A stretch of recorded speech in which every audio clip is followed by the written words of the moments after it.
Iraq, Libya, Syria এই দেশগুলোর পতন হঠাৎ করে হয়নি। বছরের পর বছর ধরে রাষ্ট্রকে দুর্বল করা হয়েছে।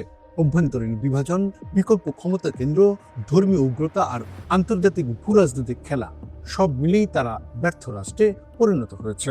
আজ প্রশ্ন উঠছে, বাংলাদেশ কি সেই পথে এগোচ্ছে?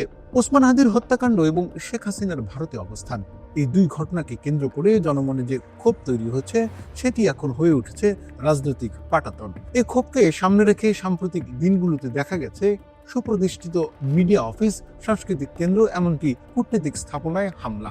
এগুলো কি কেবল আবেগের বহিঃপ্রকাশ, নাকি এর পেছনে আছে সুপরিকল্পিত রাজনৈতিক লক্ষ্য?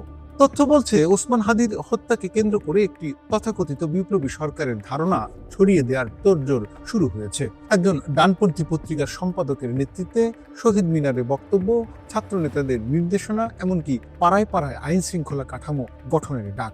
এটি কেবল মত প্রকাশ নয়, এটি সরাসরি রাষ্ট্রের বৈধ নিরাপত্তা ব্যবস্থাকে চ্যালেঞ্জ। গত 2 দশকের ভূরাজনীতি যারা অনুসরণ করেন তারা জানেন আইএস বা দায়েশ প্রথমে কি করেছিল।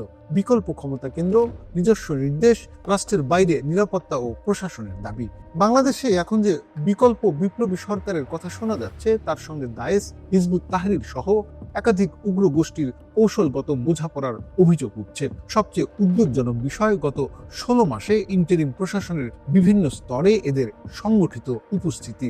ভূমিকম্পের অজুহাতে ঢাকা বিশ্ববিদ্যালয় বন্ধ, অথচ সামান্য নির্মাণ কাজের কথা বলে পুরো বিশ্ববিদ্যালয় অচল। প্রশ্ন উঠছে, এই বন্ধ কি নিরাপত্তার জন্য, নাকি ডানপন্থী কর্মসূচির জনবল ব্যবস্থাপনার সুবিধার্থে? শুরুতে একটি রাজনৈতিক দল এবং তাদের ছাত্র সংগঠন এই খেলায় চালকের আসনে থাকলেও শিগগিরই তারা বুঝতে পারবে তারা আসলে খোরাক।